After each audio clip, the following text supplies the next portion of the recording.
Welcome to the FTN Fantasy Baseball Podcast with your hosts, Matty Wood, Matthew Davis, and the Roto-Gut, Vlad Sedler. What is up, everybody, and welcome to the FTN Fantasy Baseball Podcast.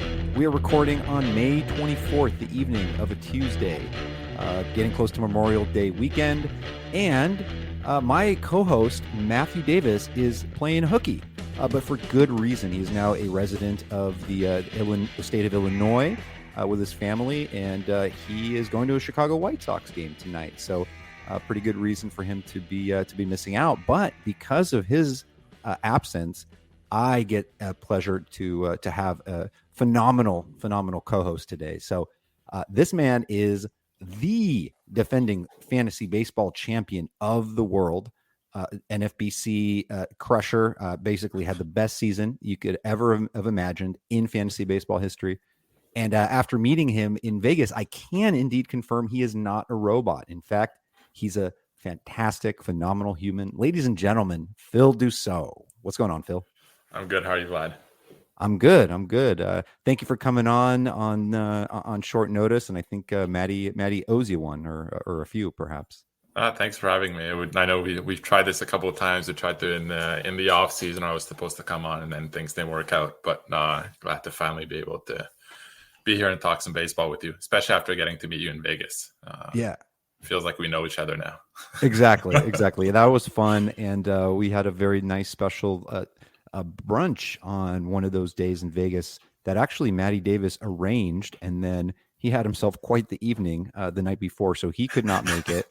Rob Silver slipped into his place, and so the three of us had a nice little brunch there, had a chance to get to know you. And then also, I mean, that was a pretty cool experience, right? Like after going there, and obviously, you came up and said some really kind words, really, very touching words when you spoke to be congratulated on your season by Greg Ambrosius, and then getting just to meet everyone and hang out and kind of shoot the stuff, and also hanging out in draft rooms and things like that. I mean, like, just overall, how was the Vegas experience for you?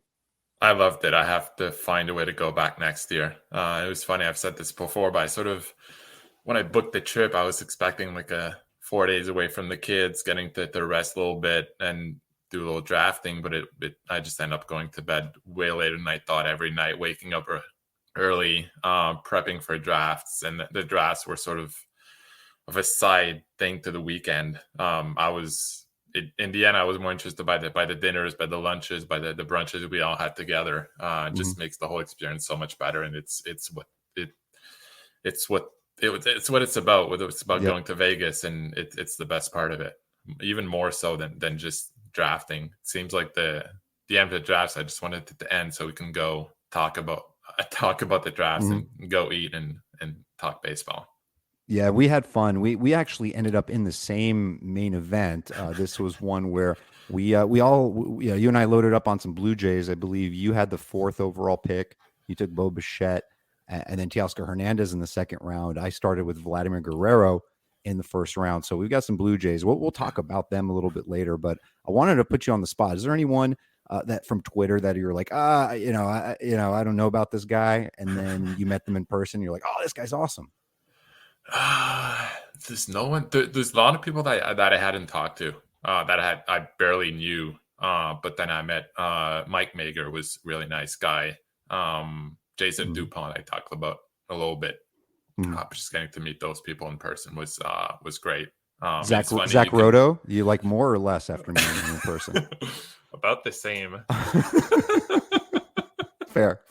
He's the first guy I met. His flight was in from Toronto about 15 minutes after I landed. So I waited for him at the airport, and we got a cab together. So it's the first person I got to meet. And Zach's a great guy. Well, by the way, what is it about the water in I guess the eastern part of Canada, right? So, away from the Alberta provinces and British Columbia. I'm sure there's some great players there, but Ontario area, Quebec, why is there such a high influx of amazing fantasy baseball players? I mean, yourself, Rob Silver, one of my colleagues, Chris Maney, I know is pretty damn good. obviously Zack. I mean, countless others. I'm sorry if I didn't mention by name, but there really is something, and I've noticed it over the last couple of years that the best kind of per capita fantasy player in the world is a Canadian person. Yeah, you're right. It's kind of cool, and it's surprising because baseball itself is more popular in BC, in British Columbia, than it is in Ontario. But I guess the Jays have that impact, I guess. But it's kind of cool. Especially in the last few years since they made the playoffs in 2014, 2015. It's really become Canada's team. I guess since the Expos have moved, it was one of the first times where Jays really had a good team for a while. So it kind of became Canada's team, and I guess that there's some type of relationship to that between fantasy baseball and the Jays being good and more people following baseball. So did you go to games as a kid? Like, what's your experience with baseball? I know that you're like in the last sort of 5-6 years have gotten more into like, fantasy baseball, the high stakes arena, but like what's your experience with baseball as a kid?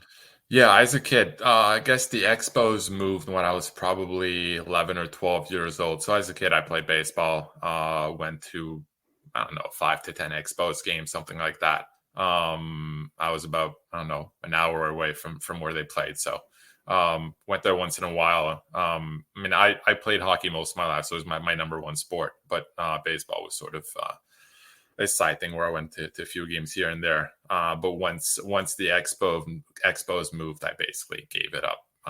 Just focused on hockey and a little basketball when I was in Toronto with the Raptors.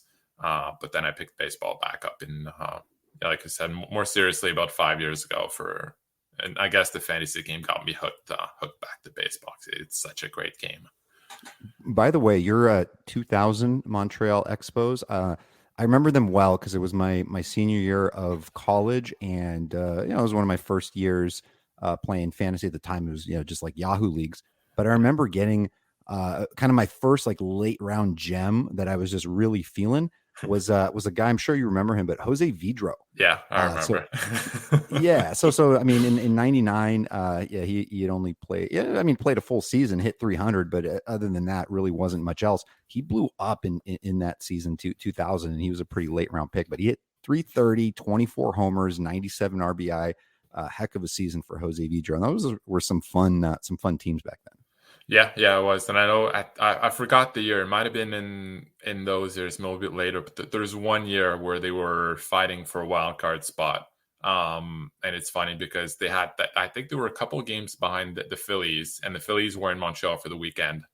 And it was something like 30,000 people for every game, which doesn't seem like a lot. But back then they were getting about 5,000 for every game. But for that weekend where they had a chance to sort of catch the Phillies, make the playoffs. And people weren't used to having to buy tickets in advance. So they had to turn people away because they didn't have enough people to sell them tickets at Olympic Stadium. So I remember those 3 games pretty clearly. But then I think they won a few, they went back on the road and lost, and they were out of it. But it was that 1 week in that one season where we thought, if they make the playoffs, maybe can somehow save the team. But it didn't work out, and now they moved and hoping to get one back in a couple of years, hopefully. Yeah, no, that would be fantastic. By the way, did you have posters in your room as a kid? I mean, were you allowed to? I know some parents are stricter than that about others. Do you have any baseball posters? Not baseball. It was all hockey. Nice. All hockey and some Tiger Woods. I'm a huge Tiger Woods fan. I didn't know that. Interesting. All right. Do you? By the way, you don't play any? I know we've talked a little bit about DFS, so I know that you obviously you're super busy and it's tough to kind of get into it. But do you enjoy playing DFS baseball? Like, what would it take for you to kind of play more? And then have you ever tried golf DFS? Yeah, I've tried once in a while DFS, but I guess I'm not good enough, and I don't know it enough to. I'd really have to put in time if I had like, I don't know, 100 hours free where I can just dig in some stats, build some type of system that I could play every night. I would, but now I just use for baseball. I just look at my my season long system, try to adjust it, build 5 to 10 minute lineups when I feel like playing in one night, but I'm not particularly good at it. I just once in a while, just for fun, to have something extra to watch and kind of get away from my regular players that I watch every night. Just have something different. But I don't have the time to put in to really build something where I could profit off of it. Yeah, I'm pretty nuts because there are some days where I am rooting for this random. It's like, rooting against my Dodgers because I need like the stack that's going up against them to do something, or like, I don't care about the guys that I have like most exposure to in my main event, but I need like Cole Calhoun to hit a random home run. You know what I mean? Just for me to win some money and then give it back. It's pretty wild. But if you were, for example, I mean, I personally think that if you did dedicate your time to it, I mean, you obviously would be pretty good. My question to you is, say, you sold your business and you just did baseball full time. You did your fantasy, your NFBC teams, and then you just played DFS. You did some betting or whatever. Do you think that there would be like a burnout from doing all baseball, or do you kind of like that balance of having like a non-baseball primary career? I like having both. I've tried before, especially for football DFS. I've tried putting in the work, and I guess I don't enjoy it that much. Mm-hmm. The way it is right now, I love the 3 hours I do FAAB on Sunday night. I love those 3 hours. But if I had to do 6 hours, I wouldn't enjoy it anymore. So the way it is right now, just the FAAB, the setting lineups. We'll talk about mine. But yeah, I think I'd get bored. I don't know. It's something I like doing. Just like writing articles. I like doing the one I did for the FTN guide, but if I had to do one every week, I would enjoy it more. So I love having my business as full time, and then just doing NFBC on the side, just enough that it's I still enjoy it. Yeah, that's true. And I know I've talked to a lot of people about this before, and I'm curious how it is with you. I always have a little bit of a lull, just kind of not sick of baseball, but just like, the constant grind, especially if I'm constantly playing DFS and writing articles, managing all my teams, answering questions. Yes, even keeper questions sometimes. And, and writing DFS content, there just comes a certain point, usually right before the All-Star break, where I do just feel a little burnt out. And for some reason, and it's only a few days, right? That's the 4 days off, but it's a really nice reset for me. It's a really nice refresh. I have a chance to kind of pour over stats, look into my teams a little deeper, even just like not think about baseball or DFS for a couple of days. And it feels good. So I'm kind of like recharged. I mean, have you had that? Have you experienced that in previous seasons or even last year? I know last year was obviously very specific because it was probably stressful all season. Yeah. But even then, was there any time you're like, man, I'm just kind of not focused, I'm not feeling it, or were you just gung-ho the whole time? I've never had that with baseball. I guess because I don't do enough to have that moment where I feel just overwhelmed. I'm sick of it. I mean, there's weeks like this past week was just horrible with injuries. So there's one night I just had to turn everything off and just try and move on. So I'll have those nights, but never really a big reset. Last year was kind of weird. I guess usually in July, I'll have that period where I don't look at scores anymore. In June, July, where I just like, I know the standings are getting somewhat set. I know there's a long way to go. So I'll enjoy second lineups doing FAAB, but watching games, I won't do it as much. Last year, though, I took over the main event lead last week of June. So where the time where I'd usually not watch as much became the time where I watched as much as possible. And it just never ended until the end of the season. So it was kind of stressful, overwhelming, a lot more time consuming than it had been in the past. So I didn't mind, but my family was was kind of looking forward wanted it to end at some point. But but I do know, like in what was it, about 15 years ago now, I had my own fantasy football website, and I did that for 2 or 3 summers, and I liked it. It was better than any other summer job I could do, but I had those periods where I was sick of it. Like I was sick of my projections, and I was tired of writing articles. By week 3 or 4, I didn't enjoy it anymore. So that's kind of what I know. I know I like baseball more than football, but I know if I got into that with baseball, I'd fall in the same pattern, and it's just not for me. What was the name of your site? Ultimate FF Strategy. Nice. Nice. It actually got pretty big. I had like a couple 100,000 visitors a month at some point. Wow. I was doing a chat on USA Today every Wednesday morning, I believe, for an hour, answering starts questions, waiver questions, things like that. So I didn't know that.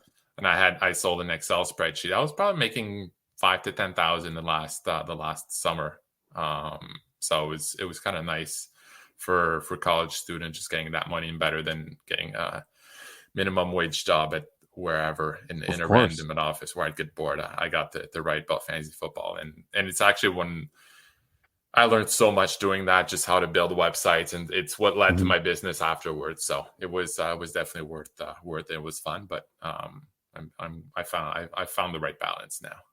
Yeah, and found your niche, obviously, in high stakes fantasy baseball. So, by the way, you were saying something about you during the season. You check standings. You actually check your standings during the season. I do way too much. Sorry. Yeah, that's a shout out to Gecko, NFBC Hall of Famer, who I just recently found out. We already know he doesn't watch games or doesn't check box scores, but now apparently doesn't check standings, which is absolutely wild. He's one of the best players out there. So yeah, and, that's the crazy thing about this industry is everybody has their own way of doing things. And for me, myself, and I know you had mentioned that you'd listened to last week's podcast where I did a little bit of therapy and FAAB. And one of the things I always like to do is try to kind of look inward and work on my own weaknesses. I'd mentioned, I think on previous podcasts, a lot of times I have an affinity for a certain type of, the pitcher with poor control, high strikeout rate, the fireballer. And so hence I would always have a problem with whip. And I've sort of corrected that over the years. That's not necessarily balancing out with Marcus Stromans and Kyle Hendrickses of the world, but, kind of found a better approach to that. Other things like stolen bases, worried about not getting enough during the draft and having to chase it during the season. Of course, maybe that's a category that's easier to find maybe than some others. And I know you wrote about saves, how that was essentially the one thing that you were worried about during the course of the season. I think you drafted Trevor Rosenthal on that main event team. Yeah. So, and obviously that's something you spent extra attention on in the off season and this season to prepare for it. But so far into the season, and I know kind of see where you are in the standings and kind of a little bit of everywhere. And I think all the four main event teams you have are all competitive. They're all within striking distance. We wouldn't be surprised to kind of see you start to creep up. But are there any specific categories that you find yourself weak in that you're like surprised by, or is it just kind of like some of the players, like for example, Jan Moncada got hurt, or some other guys with some bad luck injuries? But like, what's sort of your synopsis of weaknesses with categories, with anything in general over the first couple months of the season? So far it's been pretty good. I guess overall my teams are a little bit behind in power. But I think a lot of it is league specific, where I lost one league out in Army. I lost Teoscar for 3-4 weeks, and then lost Moncada for most of the season so far. So two of the guys I was kind of relying on for power, because I do think Moncada is due for some power this year. So two guys I was expecting to hit home runs got hurt, so I'm a little behind in that overall. And also I have a lot of guys that I think are 15 to 20 home run guys, which in the current environment haven't been hitting as many home runs that I thought they would. Someone like Jorge Polanco. But I think once we get in June, July, August with the warmer weather, those guys are going to thrive. So I haven't paid that much attention to categories. I mean, I look every night, probably every 30 minutes, to see where my teams are in the standings. But in terms of categories, I try not to look too much. I'm more worried about just getting talent. Even when I do FAAB, I'll take a quick peek. But I'm mainly just worried about getting as much talent as possible on my teams. And then in a month, late June, early July, I'll start worrying about categories. The only thing I worry about is making sure I have at least one color zone on every team. just to make sure I don't fall behind in saves too much. Mm-hmm. So I think as long as you're middle of the pack, or I guess if you have 4 or 5 points in saves, you can make it up in the last 3 months. You just don't want to have like 5 saves by the end of June, and at that point you have no shot at the overall. By the way, sheesh, I'm looking at maybe I'm looking at this wrong, but your robot main event 3, you drafted, I believe, basically right before the season started. You got Luis Robert on the bench. Is that just because they had the shorter schedule? Because he went on COVID list today. Oh yeah, you're able to switch him out on the Tuesday. All right, and that actually kind of worked out because I put in Kike Hernandez, who has his first home run in a long time. So yes. I've been touting. He was one of my featured guys in the FAAB article this week. Just to, it's coming. I mean, they're continuing to give him the opportunity to lead off for that team, and it's coming. Super streaky guy. So there it is. That might be the beginning of a nice little streak. And I think he started the year like 0 for 20. So even if you just take out that 0 for 20, or it might not be exactly 0 for 20, but you know what I mean. Like his stats aren't as bad, so like it was a cold stretch, but now it looks like he's starting to heat up a little bit. So it's coming. Yes, it is indeed. And then I'm looking at this the same team. Notice you're playing Andrew Velasquez at middle infield, and I have a really good main event team, not in the league that we are in, but another one where it's got a really solid base. It really just sort of needs some stolen bases, and I was basically shopping for a Velasquez, Kevin Kiermaier, Eli White type. I somehow ended up with, not somehow, I put it this way, but I ended up with Willie Castro, who may not be as much of a speed demon specifically as the other guys, but they had 15 games over the next 2 weeks. I got him for $9 unopposed, but I did have Velasquez on that bid. Is this, I know you say you don't look at categories, but is this, was a speed play, or you like the schedule, or anything specific about him there? A little speed play, but mainly because I'd rather it was basically just the overall talent, partly speed play, because I always figure if I take a lead in stolen bases, I can adjust. You can always, like, your last 3 or 4 hitters on your team aren't going to be there in a month. Like, you change those every few weeks, and so if I have too much speed, then I'll change it up. But I just like playing every day, and I think there's more power in the bat than what we've seen. Like, for a speed guy, I think he can probably hit 10 to 15 home runs. Batting average is kind of low, but I figure with his speed, his BABIP should kind of creep up a little bit. So getting a guy who can steal, 30 bases with 15 home runs, even if he's a little bit of a drain in batting average, and his defense is great. So he's going to stay in that 8th or 9th spot in the lineup, play every day until Fletcher's up. Fletcher's out for a couple of months. So it's basically play out with getting the full playing time with power and speed, and hoping he gets on a hot streak at some point. And he's on one of those teams also where he's a very usable number 9 hitter. It's similar to Gavin Lux, though Gavin Lux hasn't really produced all that much. He doesn't have a lot of runs scored for a guy hitting 9th. I think he only has 1 home run on the season, but Velasquez is similar in that regard. He's literally in the lineup every day because he is good defensively. I do agree. He does have a little bit more pop. I know he's sort of a slap hitter, but he's gonna, probably might hit a few home runs, and really the speed is key. I do think it's kind of difficult to sort of find guys. I mean, earlier in the week for me, I was really looking heavily at Eli White. He had that 1-3 stolen base game. And then looking ahead to the schedule, I think it was just because he had like I think he had a golden sombrero, struck out like 4 times on Sunday. And then I was looking, he's got 3 lefties, 3 righties. Like, I was kind of looking at the individual matchups. I'm like, I don't know if he's going to kind of rack up those stolen bases. But yeah, you're right. I mean, even sometimes you get that feel for your team early on. You're like, okay, I need certain types of things, or I just know I'm not going to get it later. I mean, I'm at a point where I'm even looking at minor leaguers and seeing like who might come up at some point and steal a bunch of bases. By the way, Sam Haggerty on Seattle, we've talked about him before, but he kind of pops in onto the team every year from AAA. He's kind of shuttled back and forth.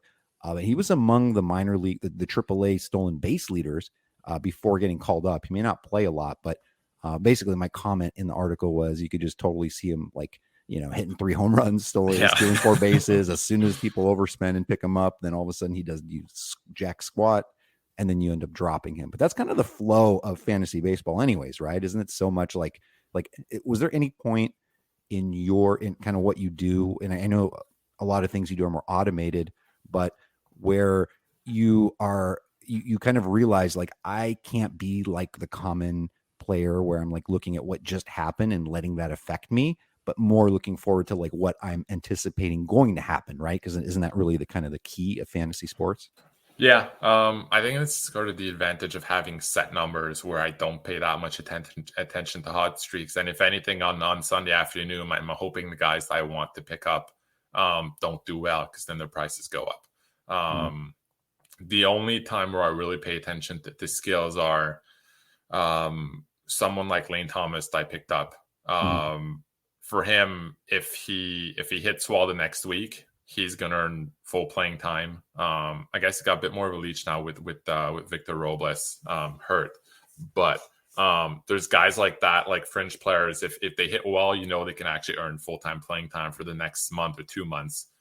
Where if they go 0 for 15, they're back on the bench and playing once every 2 days. So that's the one time where I'll really pay attention to skills and how plays are doing.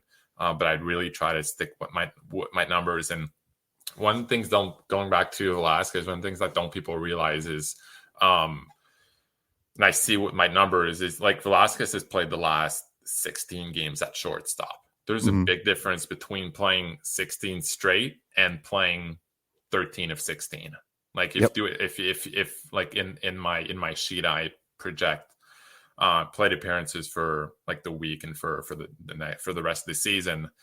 Change plate appearances from 525 to 600 for a full season. There's a big difference in value, and I think that's where there's an edge to be had where I try to get with my numbers, where I try to project playing time as accurately as possible, because I think that makes a difference. Because we know like all those guys can look at skills, and in the end they're all pretty similar within 5 or 10%, but that extra 15 to 20% of playing time makes up difference in skills. So.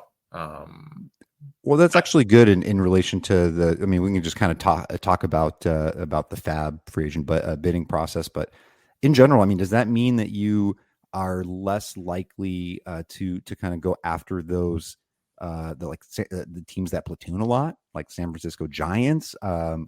Is there some sort of like manual adjustment you make? And then what do you do, for example, in a case where it's 2 half weeks of 3 games, but then it's like, 2 lefties and 2 righties and a lefty, 2 lefties and a righty? Doesn't that kind of like screw things up for you when you're looking at like the Darren Ruffs and Austin Slaters of the world? Yeah, I don't think I have a single Giant on any of my teams. The Rays are the team that's frustrating me. But I try, like I have Yandy Diaz on a bunch of teams, and early he looked like some would platoon then rest, and it's just trying to figure out what the Rays are doing. But yeah, most of the platoon bats, I'll pick them up for a week if I see if I see the Giants are facing 4 righties, then someone like Jock Peterson or Luis Gonzalez becomes more interesting. I'll try to pick them up for half a week or a full week. Pick them up for the full week, but use them for either half a week or the full week. But other than that, I think most of those guys, unless they're really, really talented, most guys are streamers. And I think it's hard being a guy that you want to hang on to full season if they only face righties. It's hard to get enough playing time to make up for. It's hard to have enough skills to make up for the lack of playing time. Yeah, no, that makes sense. Jock Peterson was a good example. He got off to a really hard start to the season. And I remember because in our main event, I picked him up, had a nice little week out of him, and then our first half week. And then I got a little too cute. He was like, okay, 2 righties and a lefty on the weekend. I think he hit like 3 bombs that weekend, but I sat him for the weekend. I was like kind of over analyzing, and that happens a lot. And you make a good point about the plate appearances, because then I notice that I'm never really like, it's the Jeff Zimmerman style. The guy is great at it. One of the reasons why he's always so competitive is he's really focusing on plate appearances. He's racking these guys up. And yeah, I do realize myself being sort of lax sometimes. If there's a player I like personally or because I might like their schedule, I'll almost sort of gloss over the fact that these guys aren't playing every day. It's like I'm trying to get 3 games worth of production out of 2 games on a weekend. You know what I mean? And you can get in trouble a lot of that, a lot of times, especially during these months when you have rainouts or when there's a shift in the pitching schedule, and now you got 2 lefties in a righty instead of 3 righties and things like that, right? Yeah. The one thing where I drafted Jock Peterson in a bunch of leagues, and I dropped him, I believe, the first weekend, and I really regretted it for about 3 weeks, and then now I'm fine with it because he's cooled off. The reason I dropped him actually is because I think in his first game, they pinch hit for him when a lefty came in probably the 6th or 7th inning, and he had 2 plate appearances. I'm like, and then he sat against the lefty. So as soon as I drafted him because I thought he could be a full-time player, and if he hit well enough, they did let him play. But then as soon as I saw Gabe Kapler doing his thing and pinch hitting for him as soon as lefty came in, I dropped him. I guess there's different ways to do things. I know, like, we had some players in common, but we do things really differently. Sometimes we end up on the same guys, and it's just my way of doing things and focusing on playing time, because I think it's one of my strengths. Whereas trying to ride the hot streaks and getting a feeling for players is more your thing, and you'll be right about things like that where I wouldn't be. I just time it wrong all the time, and it would just frustrate me so much. Absolutely. You kind of have to stick to a process, because that's the thing is if you're consistently kind of switching up a process or your feel on things because something isn't working out, you're just going to end up continually going down this downward spiral. It kind of happens all the time. Same thing, like, if I'm playing DFS, and it's weird. There's never really any middle ground. I was telling you that a couple of weeks ago, that it's like when I'm on, I cannot be stopped. I'm at the top of all contests. I'm coming close to winning big GPPs. And when I'm off, I'm off. And so the smart thing in those cases is to back off a little bit, maybe even play a little less, or, maybe take a couple of days off and refresh. So yeah, you're right. I mean, there really is so much to that, and kind of working on sort of sticking to your process, but learning and picking things up from other people. Like there's no there's no really pride lost by learning from your competitors and from smart people. And maybe that's one thing that we can talk about is during draft champion season, which I think most people know, and most people draft them from like November through February, even into March. We're drafting these 15 team 50 round drafts, and really this is our way of prepping, getting to know the player pool, getting a feel for ADP and all these things. But there's a lot of talk as far as, these are Phil's guys, and so, or Casey Chaw's guys, or Lindy's guys, whatever, and like, people start drafting them without really questioning why. I'm not ashamed to say that I will always see who players are drafting, and then try to formulate my opinion, or try to what are they seeing that I'm not seeing. And I know you and I had a discussion a couple of months ago when I saw you starting to draft Baltimore Orioles pitchers. I know there was the adjustment in the ballpark, and then I just kept seeing Jordan Lyles pop up on your team, and I was like, hey dude, he's awful. Like, I know you probably know something I don't, but like, him, and I think like Ronaldo Lopez and I forgot who else are like, the worst pitchers in baseball over the last few years. I think Waka, someone else, but there was something to it. And then at a certain point, it just kind of clicked for me that in this format, in rounds 40, 45, where he was going, it made sense, even if there wasn't that park adjustment or whatever, to draft pitchers like that, because in general, nobody was on the Orioles pitchers. And, there is some talent in that rotation, whatever, but like, is there anything you can sort of, let us know, or just kind of into your mind, is what you saw specifically, like besides the the park adjustment, like how much of the factor of like it's still the AL East, a lot of really good teams there. These pitchers could get trounced a lot. Granted, you wouldn't have to use them a lot quite frequently, because they are sort of back of your rotation type guys. But just like any insight as far as like what you saw with those Baltimore pitchers. Most of the other Baltimore pitchers it's just because they were bodies that would pitch, and hoping that use them once or twice in the year, or maybe one of them clicks and it works out. Lyles was a bit different.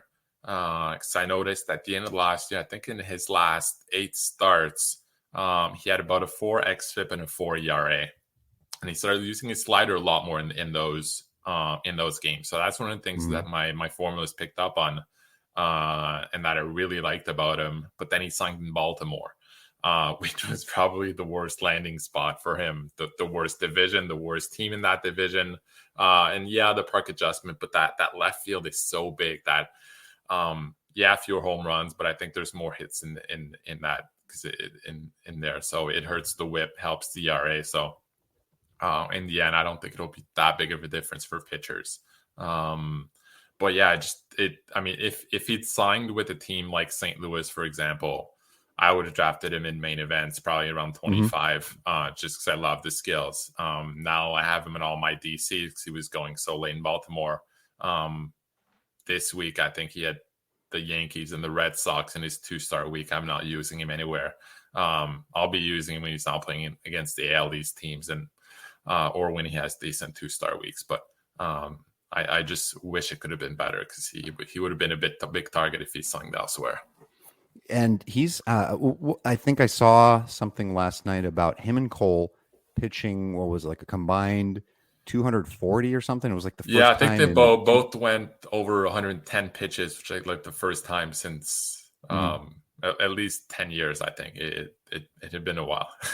yeah, that's true. And then we did get a little bit of that Bruce Zimmerman action, I remember, second week of the season or something like that. So I think he did all right in his first one. I'm like, I'm going to roll him out here for the 2-step on a DC. Got lucky. It was like great. And then, it's just one of those things, it's like a ticking time bomb. You kind of watch out. You pick your spots, right? Like if you're facing the Yankees 3 times in a row and then a single's coming up at Yankee Stadium, you probably don't want to use that. But, we're getting better over time as far as streaming goes, right? I mean, there are some pitchers that are just immune to it, right? I mean, I think there's some pitchers that, who is it? Like Jordan Lyles actually is a perfect example. My experience with him over the years with DFS is when you stack against him with a good team, with a good offense, he will throw a gem against them. Then he'll go face like the Rangers or something, and then he just gets bombarded for like 8 earned runs. It's crazy how it works. But yeah, I guess there's those pitchers where the way they pitch, or the way their pitches move, that they favor certain types of hitters. But that's what you're good at, and that's why you're better at DFS than I am. You know those things where I just focus on the overall skills of each team and hope it works out, but it doesn't work out that often in DFS. What about so talking about FAAB? I know that you even kind of announced it, or after, I think maybe it was after the fact, but the Drew Rasmussen was somebody you loved, and somebody dropped him in one of your main events. And I remember that you were like, I'm going to get him, like whatever it takes, I'm just going to spend. How much did you end up spending? How much FAAB do you, if you recall, how much you have left on that team? And have you spent that much before in FAAB? What's your typical process with that? I think I ended up spending, it was low 300s, 340 actually. Okay. 340 with a backup of 142. But he was available in one other main, and he went about 250. When I did the bids, the number I came up with was about between 250 and 270, which should be enough to get him. And that's what worked out in the other main where he was available. I just went higher, low 300s, because I really wanted him. I didn't want to miss out. He was a target in draft season, and he actually performed better so far this season. When he was dropped, he was performing better than expectations, according to me. His ERA was a little bit higher, but his SIERA, xFIP, all the metrics were better than I expected. So I figured I liked him even more than I liked in draft season. So I wanted to get him, and not often can you get for me, it was a top 40 pitcher, even top 30 at the time. So you don't get those guys in FAAB often. So I didn't want to miss out. Now I'm down to about 550 in FAAB on that team. So not bad. No, it's not too bad. I'm just trying to, like, the difference is this week I was bidding on Lane Thomas everywhere. About $20 on that team. I bid 12. So just lowering my bids a little bit, trying to get it back. But it's with 500. I think you're a little lower on your teams Yes. than that. So I for me, it's low, but I know it's possible to make it work. By the way, this is a real thing. These are my guys, and I have to get them. And there's a tax that we pay for that. I think that's really a thing. I mean, for me, for example, Drew Rasmussen was very key to my ascension up the ERA and WHIP chart there towards the end of the season. I had him and Ranger Suarez, who were two of my best pickups all season, just gem after gem every week. Granted, Rasmussen wasn't going 5 innings a lot. He wasn't really racking up the wins or the strikeouts, but he was just never giving up runs. And my ERA and WHIP just kept improving. Ranger Suarez was obviously a different animal. He was getting the strikeouts, and I mean, his matchups were insane. He was getting like, AAA Pittsburgh, Arizona teams, just like the most beautiful matchup. So it was perfect. We'll get some of that later in the season, but they're just like certain times where like you feel like, hey, this is my guy. I got to get him. Speaking of which, Brady Singer, I've had a hate-love thing with him in the past, but at a certain point, at least before the season, I was like, I like this guy. I feel like last year towards the end of the season, I was very kind of tuned in on him and realized that he was pitching hurt for a little bit, and that had to affect his numbers. I forgot, it was like August or sometime like that, but he had a couple of bad starts, but it turns out he was pitching hurt. He ended up going on the IL, missing essentially the rest of the season. And I'm looking at him this year. I'm like, he is a good, solid prospect. That's a good pitcher's park, a solid division. He's somebody I like.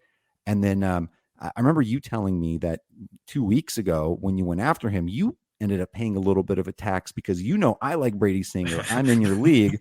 And I think I ended up spending like $8. I probably should have given him more attention, quite obviously, but you ended up getting him, right? But how is that, like, knowing that, there are people in your league that might be affecting what you're bidding and you're having to pay a tax on it?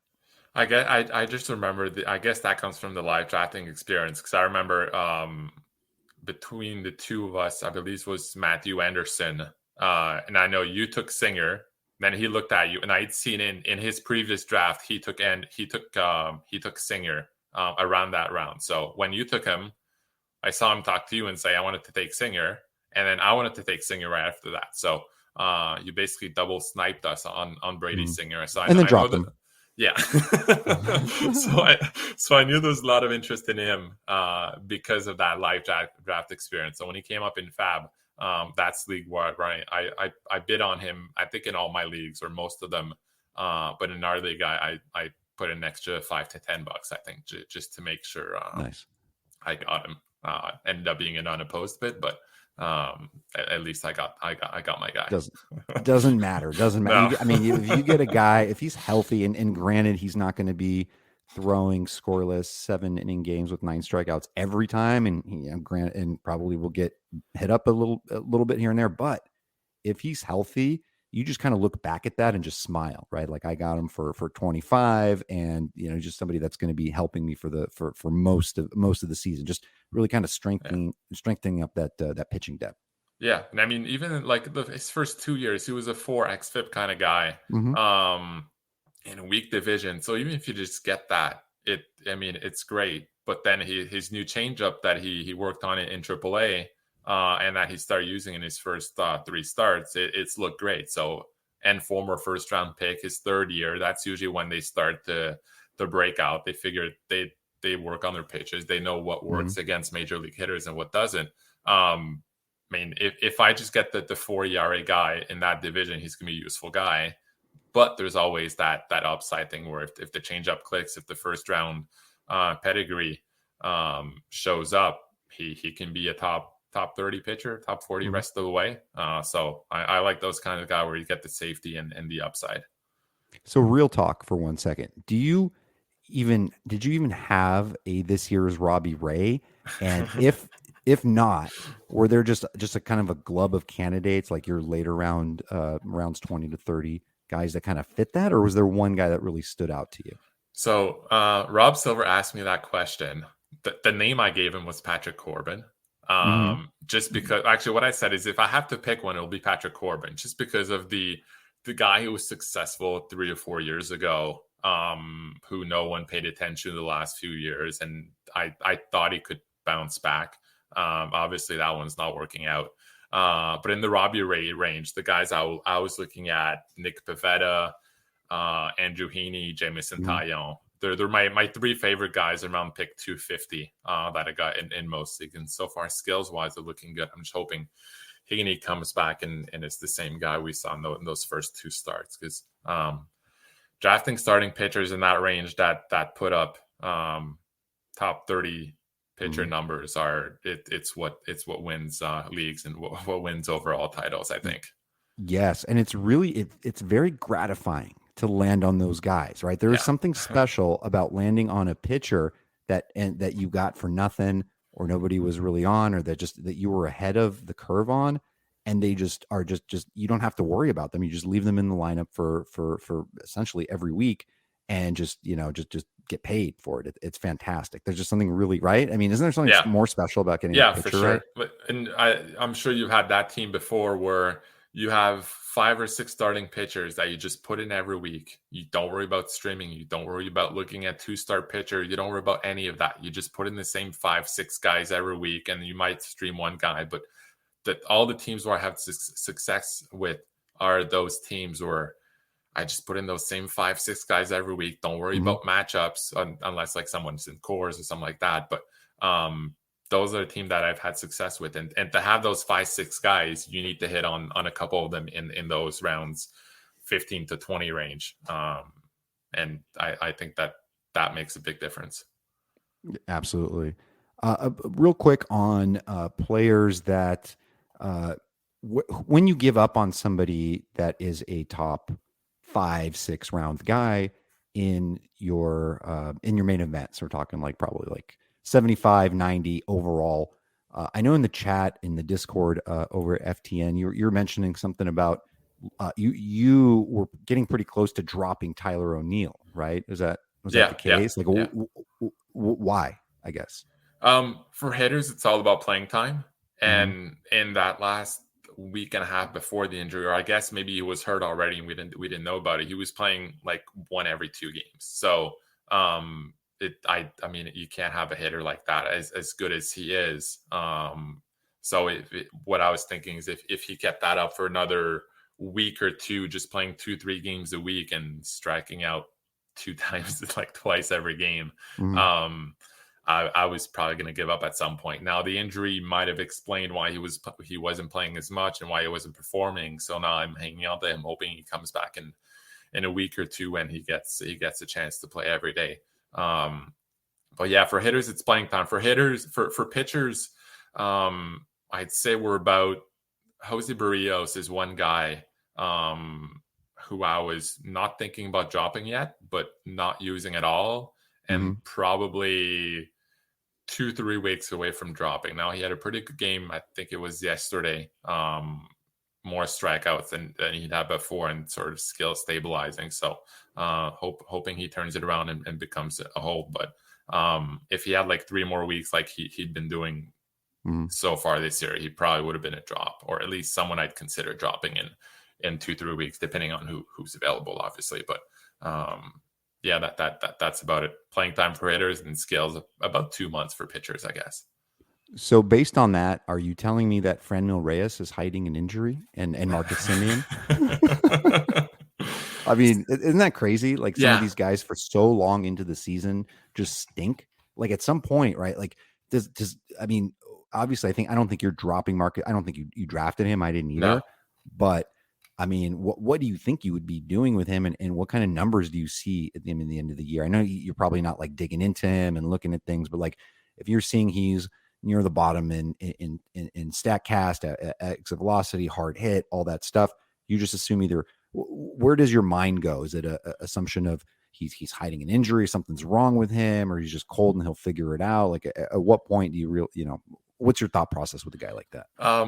I'd get frustrated, but I think I'd remember Jay Ram 3 years ago, where he had the worst 2 months of his career, maybe even 3 months. And then randomly around the All-Star break, he turned it around and had an awesome second half. So it happens where hitters just go in a huge cold stretch. I mean, Semien right now is hitter 76 in my ranking. So he's dropped a lot, but So I'll play matchups. He basically becomes a guy where he needs 3 or 4 games every week.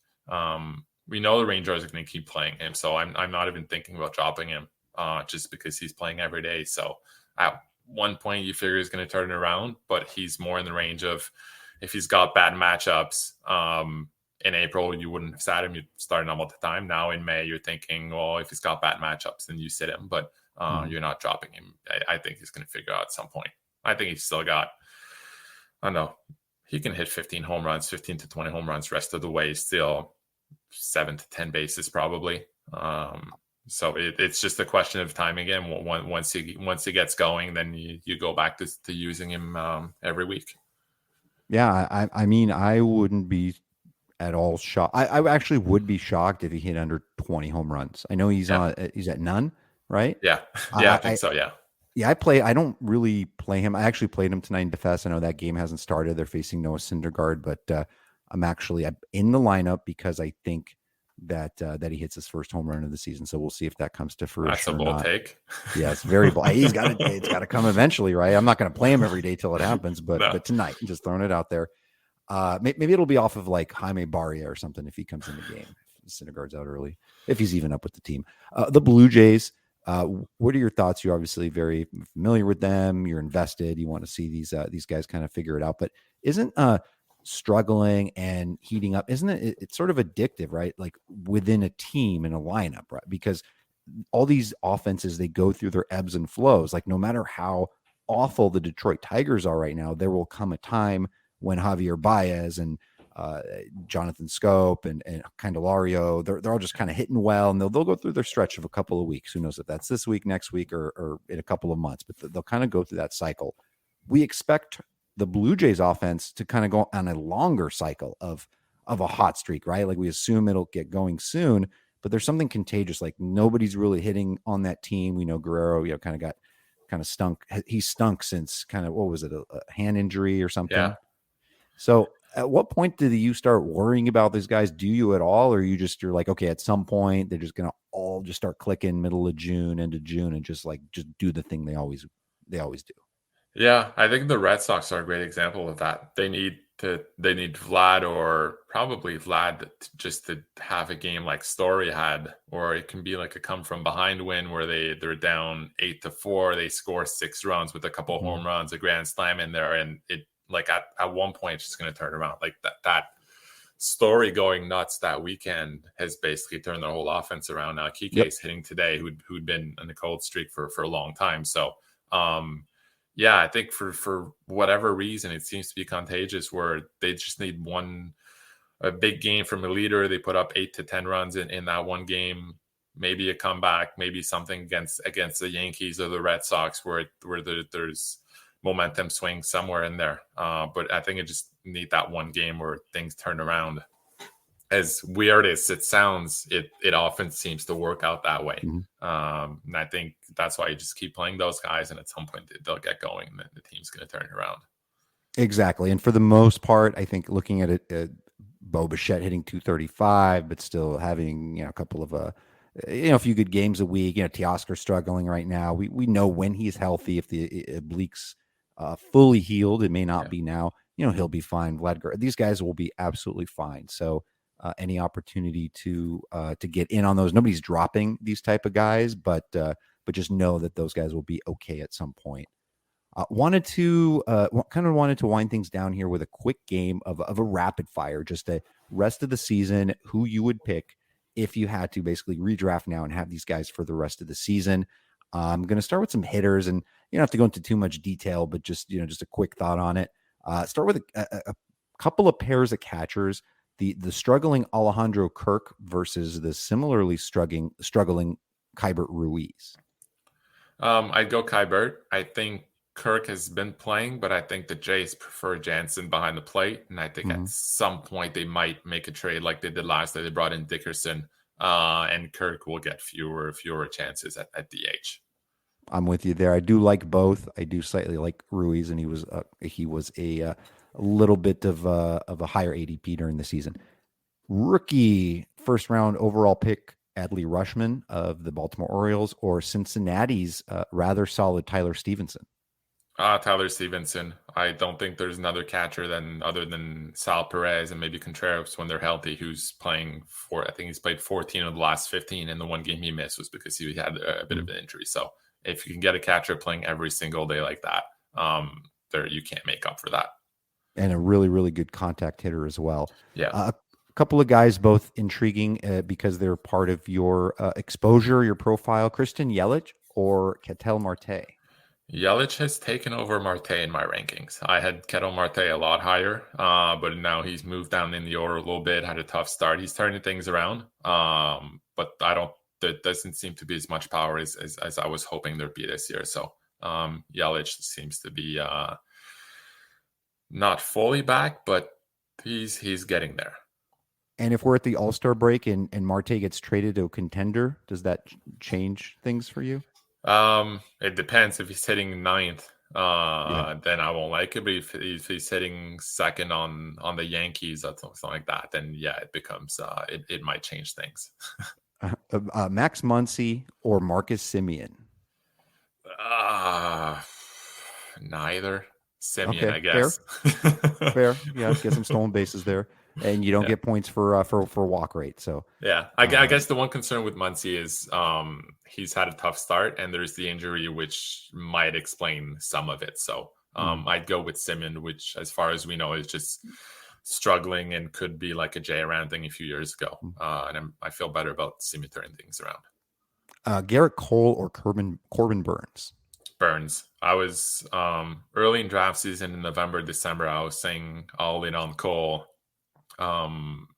just because with the NLDH coming, I thought he was a step ahead of Cole. But then all the way those teams in their division made moves, the NL Central became so weak and the LDs became so strong. It gave the edge to Burns, and he's pitching really well right now. I'm with you too. There just really is something, even with the DH, just about that division, that factor. So Corbin Burns by a couple hairs, I guess you could say. Yeah. Here's one. These are two incredibly Jekyll and Hyde guys, depending on what day of the week it is or how they wake up, on the right or the wrong side of the bed, and where their fastball or velocity is basically. Nick Pivetta or Yusei Kikuchi? Nick Pivetta. I love Nick. I know he had a bad start to the year, but then I believe it's in the third inning of some of his third game. It really feels like Robbie Ray last year. If I had to pick a comp now, it would be Nick Pivetta being this year's Robbie Ray. Ray had a tough start last year, and then I believe it was the same thing. Second or third inning of one start, he just started throwing strikes and turned things around. And Pivetta had the same thing where he figured out something mechanical with his pitching coach in between the second and third inning, and he turned things around, and he had a complete game last week, and he seems to be on the right track, and I believe he's off to a good start tonight as well. So yeah, Trevor Story just in front of my eyes struck out with the bases loaded, but there are no outs, and they're up 8-0. Pretty crazy. Right. How about a couple aces here? Teammates, Zack Wheeler or Aaron Nola? It's really close. Might lean Wheeler, just because we said last year Nola's unlucky. He's gonna his Sierra and xFIP are more representative of who he is, but it wasn't last year and hasn't been so far this year. Part of it's probably the horrible defense they have, but guess it affects Wheeler as well, but for some reason I probably slightly into Wheeler. Yeah, for some reason he just feels slightly safer to me, and I know kind of Nola, the longer he lasts in games, the more you're just sort of sweating it. You're like, Wheeler just kind of feels like he's got more longevity. And he's been fantastic. I mean, even just his control rate in the last couple of years, or his walk rate and just overall control, his body of work. When he's healthy, he's really on point. Do like both guys. I think Wheeler had a couple of tough starts early on, but he had a late start to the season, and he's really turned things around in the last 4 or 5 games. So yeah. Let's end this one on a doozy, and I don't know, this might be very easy for you, or it might be a tough decision, but San Diego's Joe Musgrove or Tampa's Shane McClanahan? I go Shane McClanahan. He's probably my biggest miss this year. I have 0 shares, but he's been so good. I think he's just. I kind of like Musgrove, but I think McClanahan could be a top 3, top 4 pitcher by the end of the year. I mean, the dude doesn't miss, like, being good. He's just freaking amazing. I can't even put into words how amazing he is. Similar miss for me, even though, so I ended up, I think, with a share, but it was one of those things where I was over affected by, instead of kind of like letting logic sit in, I let the numbers of, like, the high hard hit rate and certain things about last year that, or the price. I'm like, okay, if he falls a little bit, maybe I'll take him, but I'm not going to go out of my way to take him. So yeah, big swing and miss there. He's going to be my number one case study next winter. I always look like at the top 2 or 3 breakouts that I missed. I'll dig into the numbers, see what I missed, see what didn't go right, and then I'll just dig into their numbers, see and try to just find some number that I missed that could apply to other players. So he's number one on the list right now. And that's why, my friend, that's why you are one of the best in the world, because you're digging into those things, right? You're looking into what I missed, looking into those weakness, your own personal weaknesses, looking to get better. I think, obviously you understand it's a big, I don't want to say responsibility, but just, all eyes are on you this season and how you're, how you're doing. Obviously a season like that is so difficult to replicate, but you're, I think you are one of the best fantasy players in the world. I very much consider you a good friend and look up to you and continue to learn from you. So really appreciate you coming on the show. Any last minute thoughts or anything you want to talk about or promote? No, just thanks for those kind words. It means a lot coming from you. You're one of the guys I looked up to, and you were just that guy on Twitter that I followed and I wouldn't dare talk to, sort of not intimidating, but I was just new to this game, didn't know much, and I was just looking up to you. So it was great to meet you in Vegas, great to do this podcast with you, and look forward to doing more of these and seeing you again, hopefully next year in Vegas. Absolutely. That sounds good. And good luck with everything the rest of the season. Hopefully we'll have you back on at some point this season. So keep crushing it this season, Phil. So for our special guest, Phil Dussault, I'm Vlad Sedler. This is the FTN Fantasy Baseball Podcast, and we'll talk to you next week. Thanks for tuning in to this episode of the FTN Fantasy Baseball Podcast with Matthew Davis and Vlad Sedler. Make sure to follow your host on Twitter at _MattyWood_ and at RotoGut. Hit that subscribe button so you don't miss an episode.